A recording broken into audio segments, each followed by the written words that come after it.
voin hi February ni som pasari kumsa ni som ni pali yendeni zan tu na yendar som ari towa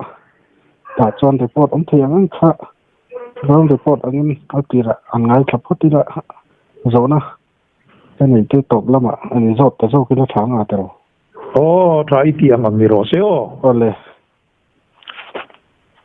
ama saying kan channel lo ngai ka thin tu zo fa khovela omzong zong te zana le du sakna chi bai karon buk chewa manipur ground report kan ria thiang ang te kan ron pele anga ama saberin morelo ma kan chananga morelo ma chuan tu kin jing dar lukatanga dar something curfew la dil ania boina ran pa lova chumi chum chuan morea keni zo fa te chuan in ele in turte anin zong tin October ta volunteer pasari an man te de kutun kum thar nuwa kuki in piting no pal ho tu pan an man te po asam game key location point an ti muna kan an lom renga zonu hovin an duty nan renga ni engma boina khan pa ting no moria chuan om lova amaro chu eile in lampanga thil man tovin an har sabe to le ti kha kan lo he thei boka ting no pala te palel lama te tin lama sai kulam abi takin satang saibul kan ti khang lama khanin bo in lama chuanin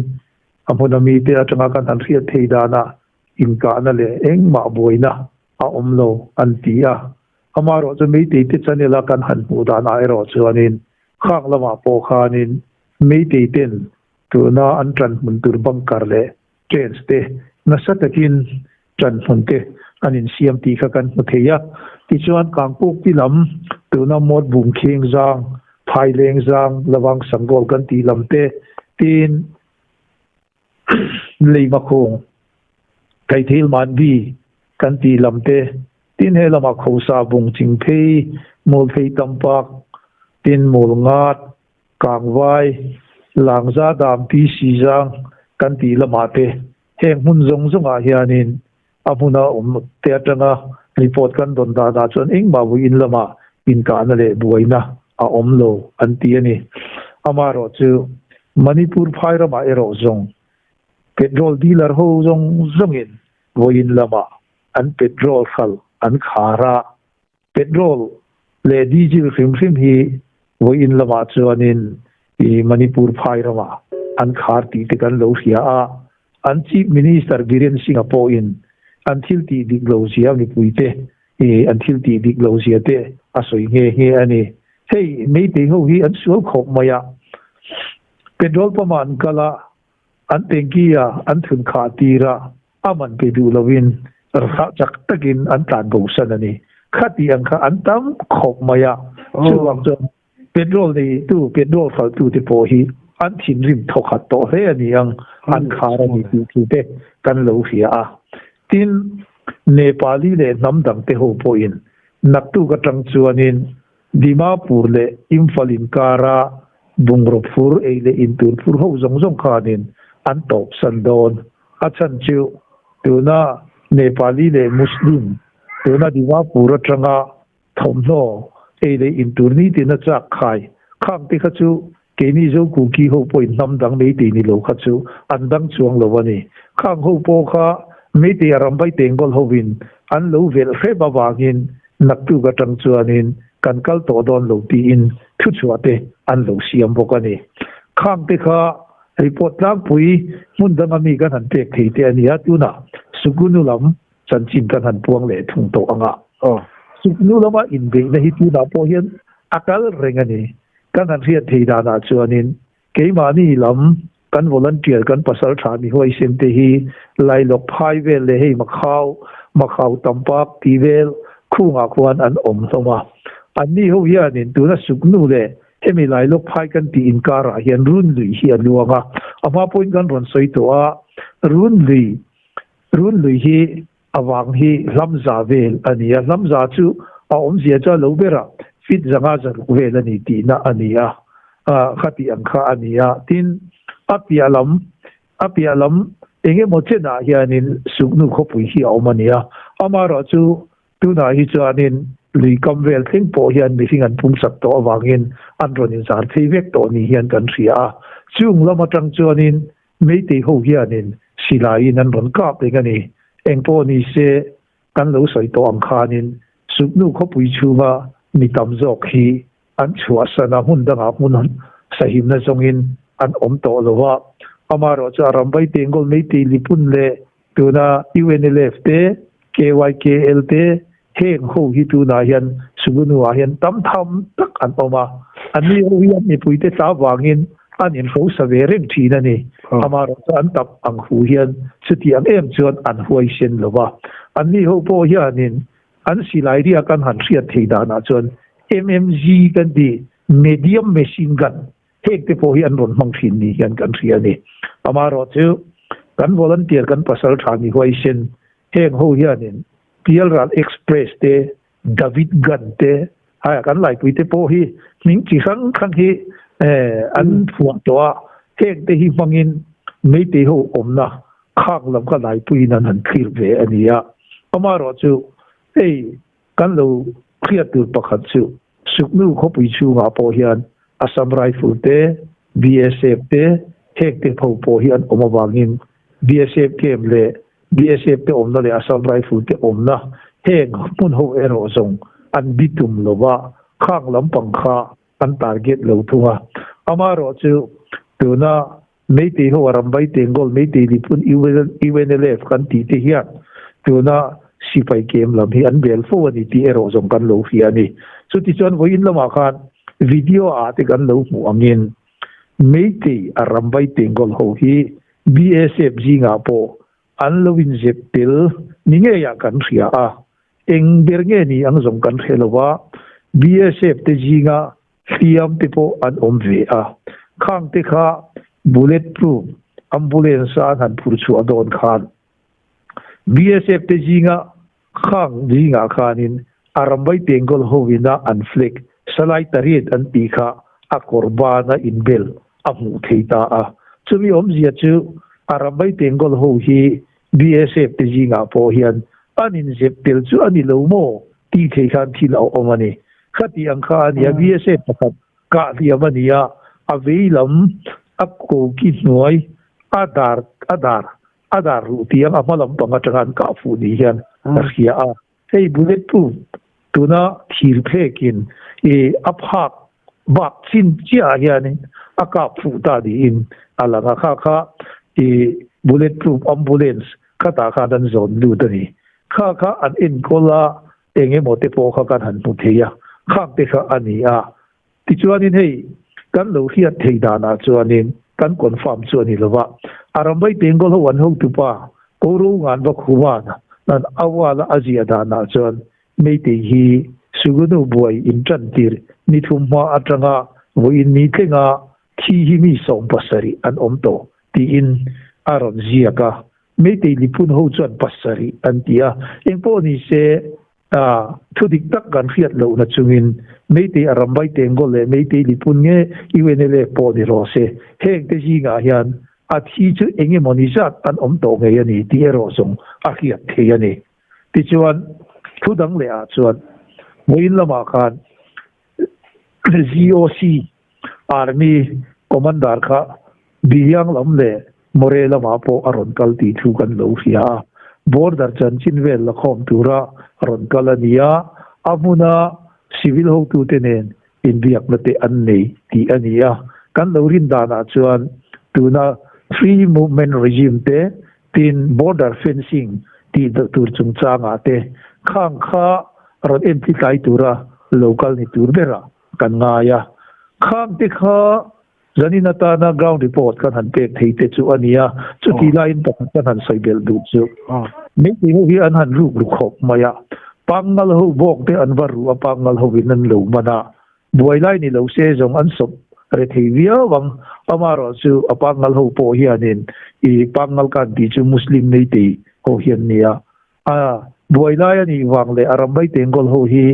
tuna ankara hian anin pel mak na thei oman riat wang ani ang khati khan an hau heba an chua le ani mấy tỷ hi ama khan mấy tỷ jame thi jame pangal jame san ma nge an ti thina ama ro chu tu na chuanin mấy tỷ hu po hi bong ru tua hianin an omjek zeu to ani ni china ka han soi kha mấy tỷ an tama ek atama pangal an tama ran abu ti ani chuwangin mấy tỷ hu hi an hu na hian an dai kala an kho pui chung le an kho vile vela te hian kalila ek ra pher tu hi tam khop mai thina chuwanga mấy tỷ jame thi jame an tia pangal hu hi bong ru mangan ni thina wangin pangal hu hi an tam chuanin ran abu du an ti thina ni khang te kha moina report kan han pek theite ania mundanga chuanin sugunu ti lowa chuan har satna le boina om lowa tuna mấy tỷ ho winan chanchin bu ate an social media ate zo ku ki ho pani kan kap thum an ti te kha dot mu lu vegania sugnu in be na muna mi te nen tun mai khan kan india khak te zong zong po kha mấy tỷ ho win dot mu lu ma social media a an ron tar ran ve vai mai ani lo oi du mi asu ti in kan naw te mirin om taka tangin report kan lo dong bokani ani che kha kanan ground report an masalama tihan kanan ngai tha thei ti don zo na kan nei bel lok do pakhat no tun nai do lok khan Union Home Ministry lam le na in biak na ITLF how to te roi tu te ai don dia jukalin anin bia ti kha kan lo riat dan kha ne mo ege khalai nin biak na han ra chu ala nei lo ren ni ti kha puan hi lom lo sim sim ni khalam pang chung changa kha chuaning ma kan hu lom mo ini mi pui wan tang khiat turin thu puan an nei hi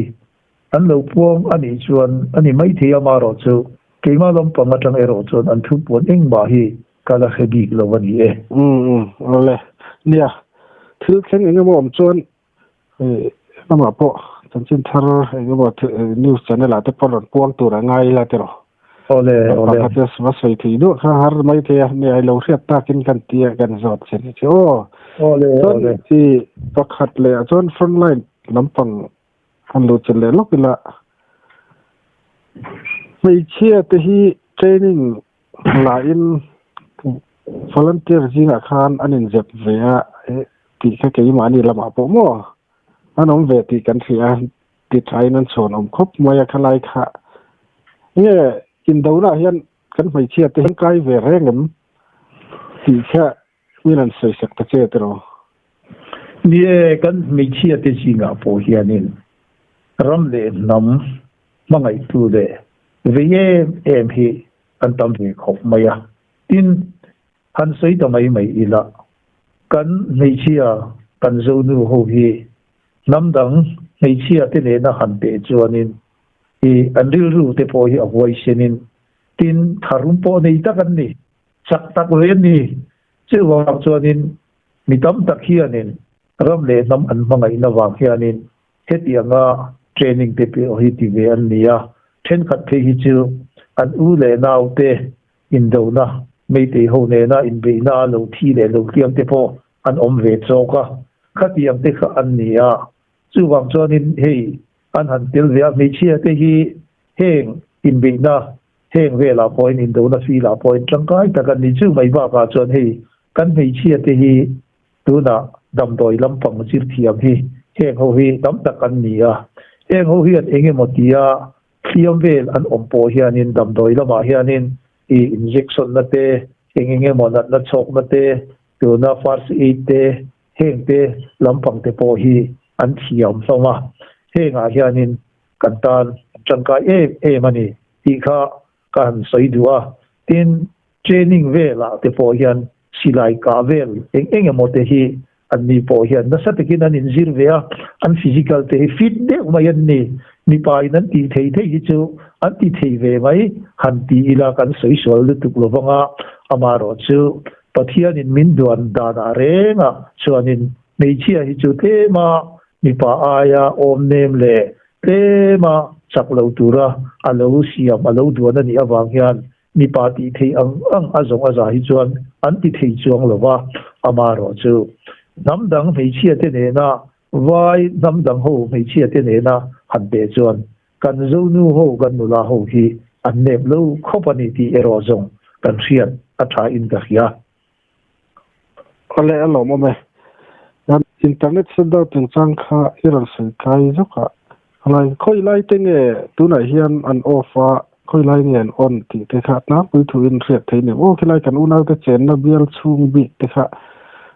jam chin an riat hi tu lai how to view in an soya engeni nie tu na ke ni kan om na bial ti mai la chu chan lam ka district ti mai yang mo e lam pang hian ya tu na lam ka khuwa a kan u le nau te po a mobile hi chon kan han be theya amaro chi internet lam pang hi an nei lo ani amaro chi eng tin tin nge mo ti dan kong kong hi chu thil hi chu alo om na po hi alo om thei thin ani anga tu na tun lai kho ve la hian technology la ma hian missing hi an sang to eng tin tin nge an ti ro zo ma riat thei lo wa amaro chu e biak thei na internet an ti thei na zau te po hi chu a om to ani ya amaro chu azong ma za ta di chuanin ani thei lo ani ale ani le electric current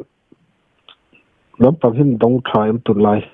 tu na hi chuan electric current lampang hi chu an sei sel lo tu na ri hi chuanin eng hi apang ngain alakal ani lai an ka chiat na mana iran sei khamo lai khan siam tha nge tu na hian an la ti chele ri lo ti na ni mo hey tu na hi chuanin khatian ron ti chiat ringa ni chuan tu na hian mit ha ti am deu khan tu na manipur phai rama karen mei eng akal na hun zong akal na ar kal chuana heng hi keini zo ku ki te kan chen na rama tanga lut vek ani awak hian kan du chuan keini pon kan kap che thei chu wang chuanin warning pon pe to a an ron ti ani chuanin tuna infal kha pui chung zong so a thim mak thei hianin an ti thei ani ti kha kan han soi duwa an ni ho generator le engemo an ti ani lo chuan an electric mi eng an ho na zong hi ke ni point kan cut off thei ve tho ani ti kha chu khoi lai huna nge hey number 1 a chon tuna loktak kan ti loktak hydro electric project kan ti hi khu ta le matak lama tuna le matak wa dung kan ti ani kan ti a so ta tanga hydro power so an lak chu ania so mi bun zong so ke ni zo ku ki ho ina kan lu aram thang jing kang kan ti hi ani mo ise ti ame mo chu ta tanga electric mi eng atam zok so la matanga ron kal ani a tin asam ram ve la tanga an lak lu na po so tuna ziri bam road lama tanga ron dutte tin dimapur kong kangpo pi lama tanga ron dutte sok te sok ania so ka ron lu na mun zong so ke ni zo ku ki ten kan del ram ve ka di ani so muna an ron lak na electric hui zong so kan kheve ka ni so kan ka chiat sakani chon a thim fai ve fi amai do na ni mun dang a han lak na chuan tur kha om don lo te a om lo ale ne kha zanina kan ngai tha report ama salamai ron pek ba ground report frontline reporting ba ka zona kan nei chan na ne kan ngai thak thi de chu ni se engin han soi bel du khlai khan soi mai emo aumem hey kan chane lo ngai tha tu te ne na karon puna tiang hianin karon saifo ba manipur kan buai na hi hei takwa akal me ka hei na po thok thathin kan om to lo ba muntam taka chuanin in lo chopte ani lo le chuti chung chuanin mel ma ne na in beireng in do lai kan ni awangin kak chamaram hi kan na kho maya chutiam chu kan ya ke po tu da hianin lamka vele kan veng lama kan in nei te hi kami kalwa tir ho zong zong he kum khat deu thaw ani to a an in lo mani pakhat ma kala lo wani chutiam chu kan ni hloma chuti chung po chon kan har sa lop e ma kan volunteer to na duty phi te hi chu mun rang ami te phi hi chu mun thren khata phi chu anin an chun ril drama an e tur po hi om to lo ba chung chuan to na bal kan ti te hi a chung po ni lo win me yan hem pina chung pe chu anin an e le an ril dram anin ki puar ani tin an hu ang in ram noya thil e the an hu ang te po khati khan an ro mi na khati ang khan an e ani ti te kan ni zo kan u naw ko ve la mun rang thanga om te khan min lo hian pu yu na hey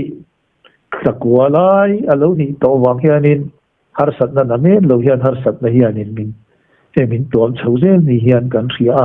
chu wang chuanin engtin nge heng kan volunteer he puar le kham khop pa om lova duty ti te hi an khomai tlak e ma an ti ngai na vak la hi kan khesi lova zo fa kan u naw khavel hun rang thanga om te le zo ram ni puite ne na hian kutte po kan ron do le hi angai don hian ka khitlat mayamo na pudam kan re vok si lova sun te chu ani awangin engtin nge ni yang tu na po kan volunteer te hey nikhata so wai khat jing lam an han eya chuna la chuanin aba ke tu hi amun la tak taka te phi chon te ngai na po om lova kha nga ka nan duty na hun la an ron kal san thei bok si lo sai lama khothim do na te chon e le chau thina an ri hia tram ngoi thina ni ram le sam chan nan nun na thapin mel ma ne na in de turin eng tik lai po a an in pe da ring chung hianin e ri tram rengan om te kan ngai to hian an khong ai tlam e ma eng tin ne niang khove la kan u naw zo fa te le zo rama kan u naw kan thi sen pui te ne na kan tluk lu le lo chon tluk lu na tur dang la khove la tu man om bok si lo wa ti te ka ri wa oma eng tin ne holama po hianin ma kan ron lak zel don khak ti kha karon soi du chu ani e ole kan ngai kan chanel lo ngai ka tu zo fa khove la om zong ten du sang na nen trong trai na ne min ron si thi na zanina po hianin kan u naw sup nu lama om te chu mel man hen tu na hian anin be ring ani min trong trai pui na wangin wo in ni thing hianin silai mu tam takin an ron kap na chungin thiam le thieng ma an la om lo hi kan lo ma pathian le zo fa ko vela om zong trong trai na min ron zui tu tin zawa ya the na lom thu kan ron sei mola tu na po hianin min top san mai lowa trong trai na nen du sak na chi rang ranga min ron zui turin in khongai na karon dil le mol ani e ole kha jong kho gani na ta na ba report kan han sei du then that kan han sei thei te chu ni se kan channel min lo ngai tak sak thin tu zo fa kho vela om zong te in zawain mang tha